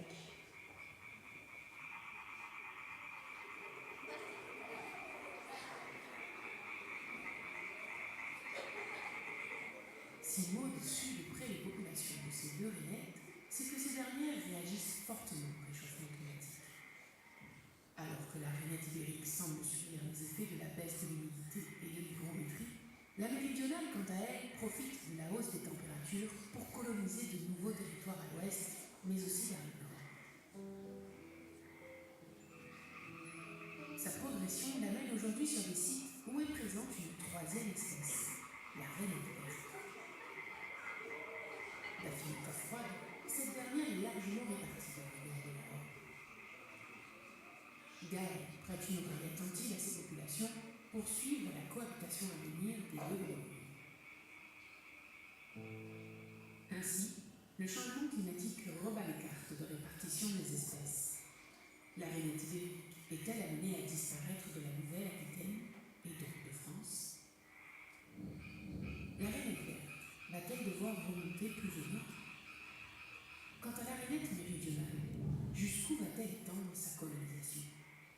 Serait-ce au détriment des deux autres espèces? Autant de questions qui se posent au regard du bouleversement climatique en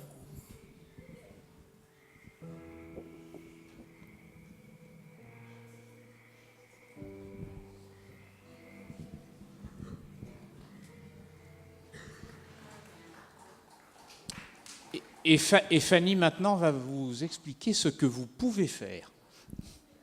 Alors, est-ce qu'on peut juste remettre le PowerPoint, s'il vous plaît? Ça marche.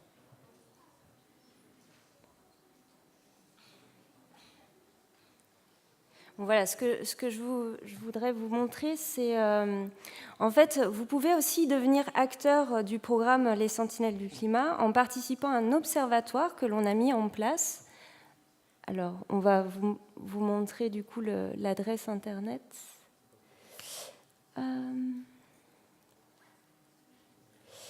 Et donc, dans cet observatoire, on a choisi des espèces que vous pouvez retrouver dans votre jardin. Et on a un calendrier où vous avez donc des observations à réaliser dans l'année. Et vous pouvez comme ça nous faire remonter vos observations. Et après, ça nous permet de pouvoir avoir des masses de données importantes pour étudier le changement climatique.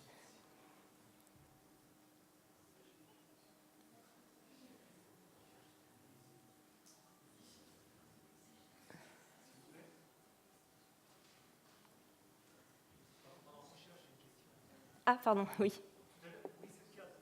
Oui. Oui. Alors, en fait, à la base, le programme Sentinelles du climat a commencé en ex-Aquitaine, en 2016, avant que la région soit Nouvelle-Aquitaine. Et puis ensuite, nous avons développé donc, des partenariats. Alors, avec le Limousin, ça s'est fait plutôt assez rapidement. Et puis, du coup, pour la Charente, côté Charente-Maritime, nous n'avons pas encore développé de partenariat. Voilà, ça prend un peu de temps. Voilà. Donc, oui, je voulais vous montrer... Alors, est-ce que ça va fonctionner? Voilà, donc vous pouvez participer au programme en allant sur ce site internet qui est l'observatoire sentinelle-climat.org et justement pouvoir observer des espèces et nous faire remonter eh bien, vos observations. On travaille également en projet scolaire sur ces choses-là. Et puis, nous avons un site internet ici, sentinelle-climat.org. Vous avez toutes nos actualités. On a un Facebook, un Twitter. Et on fait aussi des petites BD, comme vous avez un exemple ici, pour vous expliquer ce qu'on fait sur le terrain. Voilà, je vous remercie. Voilà. Alors, merci Fanny. Nous allons prendre 3 questions pour rester à peu près dans le timing. 3 questions peut-être sur l'opération. Regarde, tu as une question 3 rangs avant la fin. On va commencer là-haut, puis on va descendre un peu.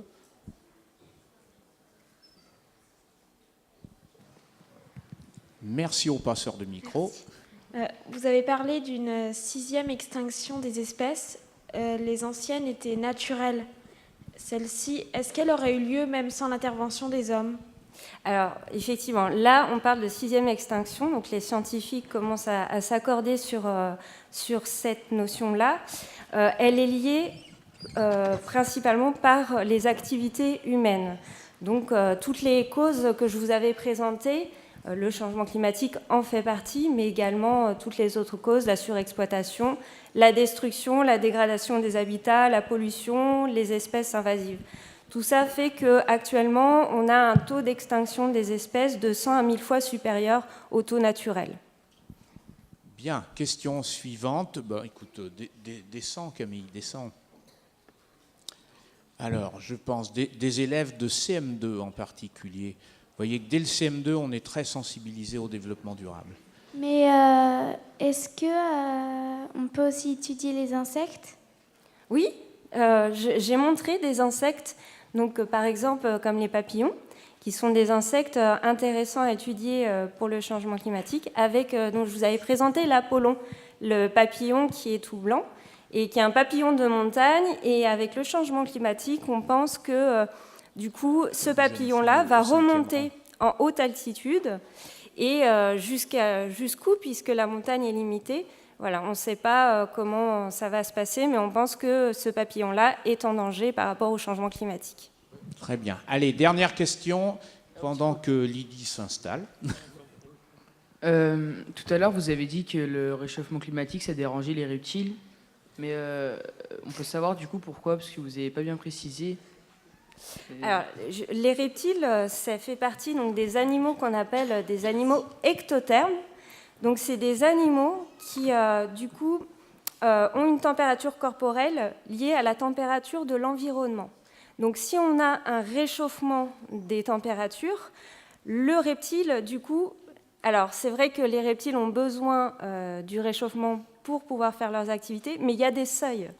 Et avec le changement climatique, en fait, on augmente ces seuils de température et le reptile va se cacher. Par exemple, j'avais montré donc, le lézard osselet, qui est une espèce que l'on retrouve en milieu dunaire, qui du coup va être souvent en cachette parce qu'il va faire trop chaud et donc va moins pouvoir se reproduire, se nourrir, etc. Donc voilà, c'est vraiment une question de seuil de température et tout ça, ça peut bouleverser effectivement ces espèces-là. Merci Fanny. Alors, les enseignants ou tous ceux qui le souhaiteront pourront interroger Fanny à la fin de la conférence sur cette opération. Et donc maintenant, Lydie Gouraud de la LPO va vous parler de choses fort étonnantes, des îlots de chaleur, de fraîcheur, mais enfin, ça va être pour vous permettre d'agir concrètement dans votre école, votre collège, votre lycée, ou chez vous si vous avez passé l'âge de fréquenter ce genre d'endroit. Lydie. Donc, bonjour à tous. Donc, voilà, Lydie Gouraud de la LPO, chargée de mission à La Rochelle et surtout le Poitou-Charentes. Alors, du coup, là, je vais vous présenter comment notre adaptation au changement climatique pourrait avoir un effet positif pour la biodiversité. Voilà. Voilà.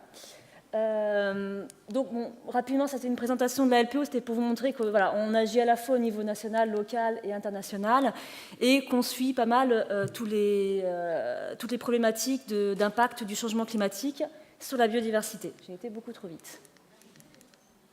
Hop, ça. Voilà.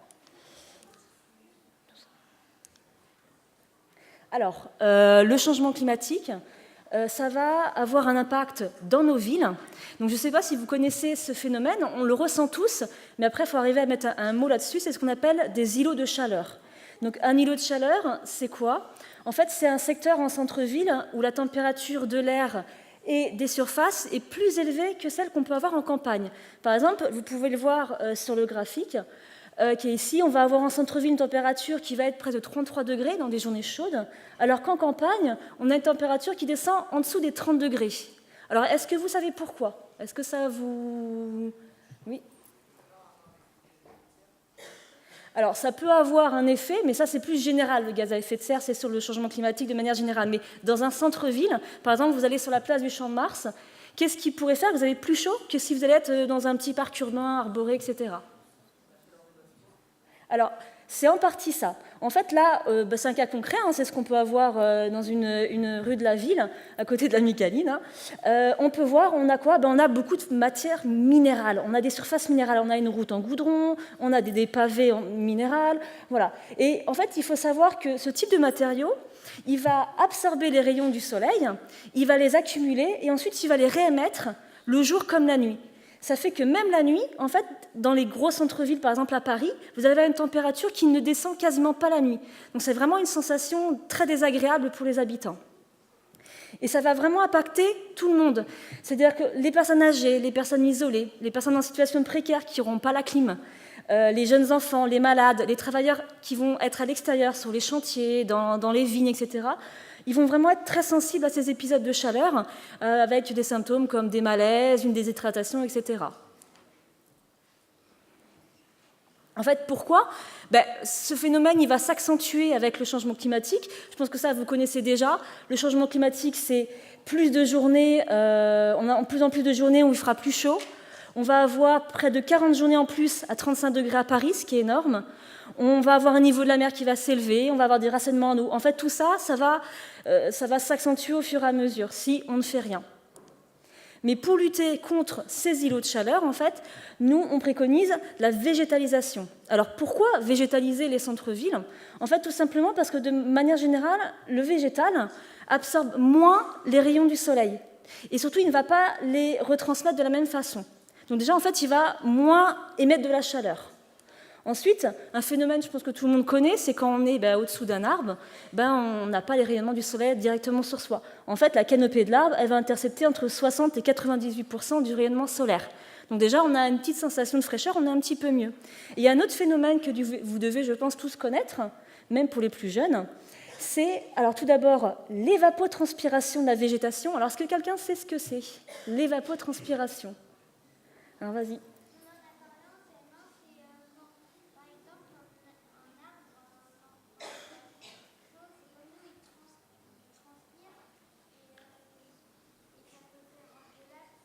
Exactement. En fait, comme dit le jeune homme, l'arbre transpire. En fait, l'arbre va évacuer de la vapeur d'eau, et ça va contribuer à un refroidissement de l'air. Et pareil, le sol va avoir le même effet. Il va évaporer de l'eau, et en fait, ça va rafraîchir. C'est pour ça que quand vous êtes sous un arbre, quand vous êtes à côté d'un petit fossé où il y a de l'eau, vous sentez que vous êtes un petit peu mieux quand même. Il fait moins chaud. Et en fait, c'est sur ça qu'on se base, nous, pour limiter ces îlots de chaleur. Mais ce qui est bien aussi, c'est que les aménagements pour les îlots de chaleur. Donc on va avoir en centre-ville, on peut par exemple sur une surface, un bâtiment, on peut mettre des plantes grimpantes. C'est de la végétalisation. Ensuite, on a d'autres systèmes, c'est la toiture végétalisée. Donc là, il y a une petite erreur. C'est de mettre sur les toits de la pelouse, des herbes, pour qu'on n'ait plus que du minéral. Et c'est aussi tout simplement avoir de la végétation et des zones humides en plein centre-ville. Tout ça, c'est possible. Et c'est aussi ultra favorable pour la biodiversité. Donc vous imaginez un centre-ville où il n'y a pas un arbre, il n'y a pas un fossé avec de l'herbe, il n'y a pas une pelouse, vous n'allez pas avoir grand-chose en termes d'oiseaux, en termes d'insectes ou autres. Alors qu'avec un beau centre-ville, vous avez des beaux parcs urbains, hyper arborés, avec des fossés en eau, etc., vous allez pouvoir retrouver des piquets-pêches, des pinsons des arbres. On va aussi retrouver le désert des murailles, ou encore certaines libellules, comme la libellule déprimée, ou des azurés, par exemple un petit azuré s'il y a des prairies fleuries. Tout ça, ça va attirer de la biodiversité. Mais ce n'est pas tout. C'est aussi un bien-être pour nous-mêmes. Par exemple, si on met un petit potager en plein milieu d'un parc urbain, il va y avoir plein de gens qui vont venir jardiner, les parents, les grands-parents, les enfants. Donc c'est assez sympa. Il faut savoir aussi que la nature, c'est un super support pour la biodiversité. Quoi de mieux que d'avoir une mare en bas de chez soi pour comprendre comment la libellule va évoluer de la larve jusqu'à l'adulte. Mais c'est aussi, et je pense que vous le connaissez bien, du bien-être et de la détente. On est quand même mieux dans une belle pelouse sous des arbres plutôt qu'en plein milieu d'une surface hyper minérale. On est quand même plus à l'aise. Donc là, j'ai un cas concret. Je pense que tout le monde connaît le Champ de Mars. Alors, ce qu'on peut voir déjà, c'est qu'on est sur une surface hyper minérale. C'est-à-dire que vous allez avoir du béton au sol. On a quelques arbres exotiques, pour la plupart, en pot. Donc ça ne va pas beaucoup rafraîchir l'air. On a une petite toiture végétalisée qui a été mise sur certains bâtiments, donc c'est plutôt positif. Mais imaginez-vous, il fait 40 degrés dehors, vous vous mettez sur un banc sur la place du Champ de Mars, je ne pense pas que vous serez très à l'aise quand même, vous allez beaucoup transpirer. Alors que si vous allez sur un autre espace, qui là c'est un écoquartier, un quartier écologique et durable, vous allez avoir des arbres qui sont plantés en pleine terre, des petits chemins quand même, parce qu'il faut quand même pouvoir traverser ces zones, donc un petit chemin pas japonais, on va avoir des petits fossés autour où l'eau va pouvoir circuler, elle va s'infiltrer sur place, là déjà je pense que vous sentirez qu'il y a quand même un petit effet positif et vous serez quand même un petit peu mieux.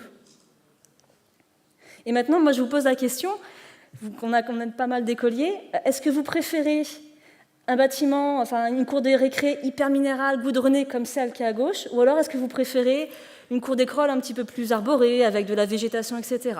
Donc là, je vous laisse un peu la parole, pour me dire aussi ce que vous avez fait dans vos écoles, si vous avez mis en place certaines choses. Allez-y, étonnez-moi. Vous avez peut-être déjà des exemples à nous donner. Alors, à Saint-Hériex, allez. Alors, qui peut parler un petit peu au nom de l'école ? Allez, au 4e rang, toi, avec ton sweatshirt vert. Vas-y. Oui, c'est bien toi. Allez, fais-nous rêver. Et voilà, regarde, le micro arrive. Le micro arrive.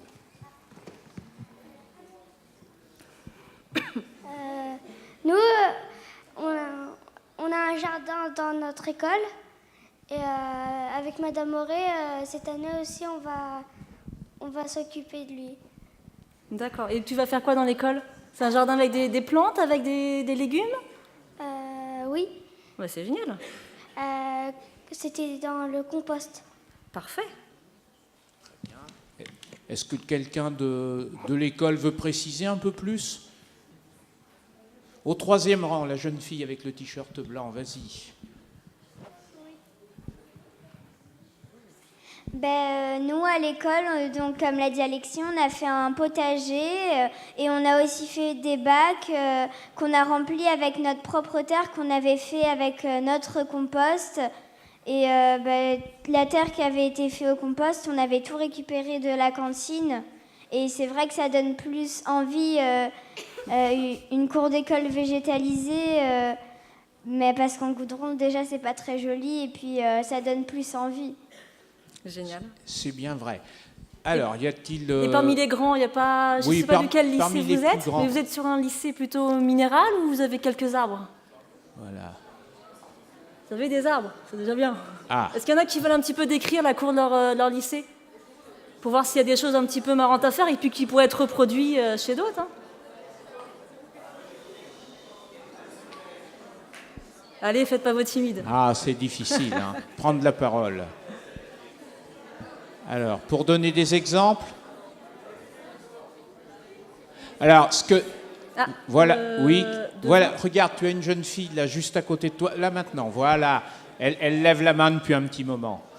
Allez, vas-y. Allez, s'il vous plaît. Vas-y. Nous, au collège, on a un jardin. Qu'est-ce qu'on a fait?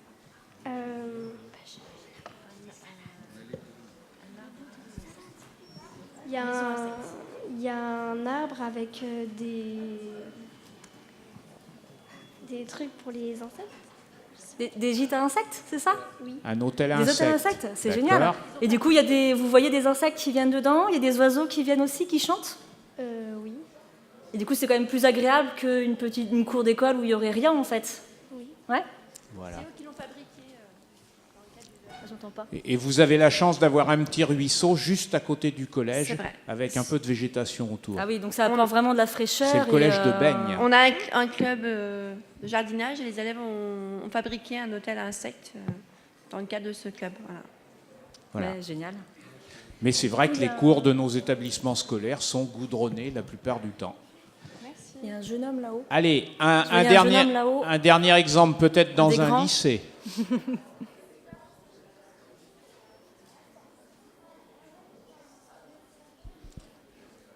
Et de toute façon, vous pourrez, comme pour Fanny, vous pourrez interroger Lydie à la fin de la conférence, qui ne va pas tarder, pour lui demander des exemples et lui demander comment faire. À toi. Alors nous, on est au lycée Fénelon Notre-Dame à La Rochelle. Et du coup, c'est un lycée assez végétalisé. Il y a des parterres d'herbes, il y a pas mal d'arbres, mais par contre, autour, c'est pas très végétalisé. Ouais, c'est hyper urbanisé, La Rochelle. Ouais. Il y a le jardin des plantes du Muséum d'histoire naturelle.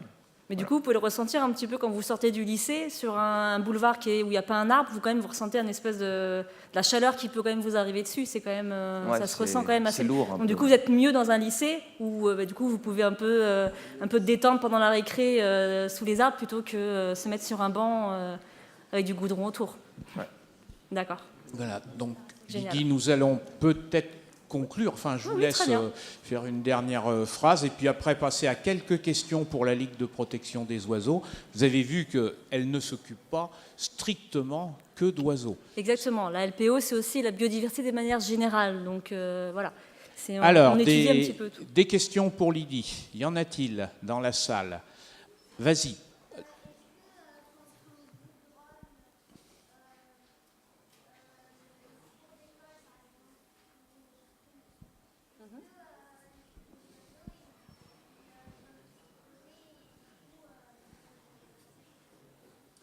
Alors, si les oiseaux peuvent se poser dans les cours d'écré qui sont un peu goudronnés, c'est ça? En fait, imagine sur une cour d'écré où c'est tout goudronné, en fait, l'oiseau il va se nourrir d'insectes, par exemple, ou de petites graines. Dans ta cour d'école qui est toute goudronnée, tu n'auras pas vraiment d'insectes. ou alors ils se sont vraiment perdus, pas non plus de graines.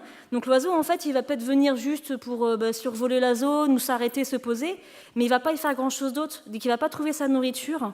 Donc en fait, il ne va pas aller dans la cour de l'école, il préférera peut-être aller ailleurs, en fait, sur un parc urbain qui serait à côté.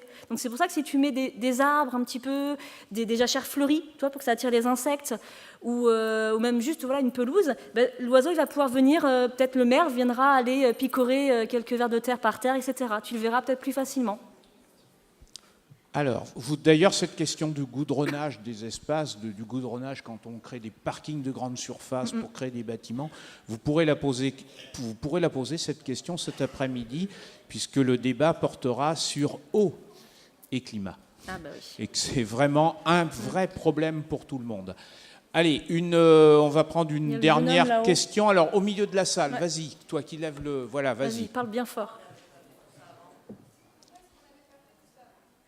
Parce qu'en fait, il faut rentabiliser. Souvent, on n'a pas de place pour l'arbre en ville. C'est-à-dire qu'il y a beaucoup de gens, il faut les loger, il y a des centres commerciaux, et en fait, il y a des centres commerciaux, du coup, il y a des voitures qui passent. Il faut rentabiliser l'espace. Donc, en fait, on ne laisse plus la place à la biodiversité, à la nature de manière générale dans la ville. Mais maintenant, on est en train de comprendre, ça évolue petit à petit. Voilà, on peut pas, vaut mieux s'améliorer plutôt que de rien faire. Et en fait, petit à petit, on comprend que plus on va mettre de végétal dans une ville, ça va apporter plein de bienfaits. Donc, comme je l'ai dit, du bien-être, de la détente, voilà, ça c'est plus sur le citoyen même.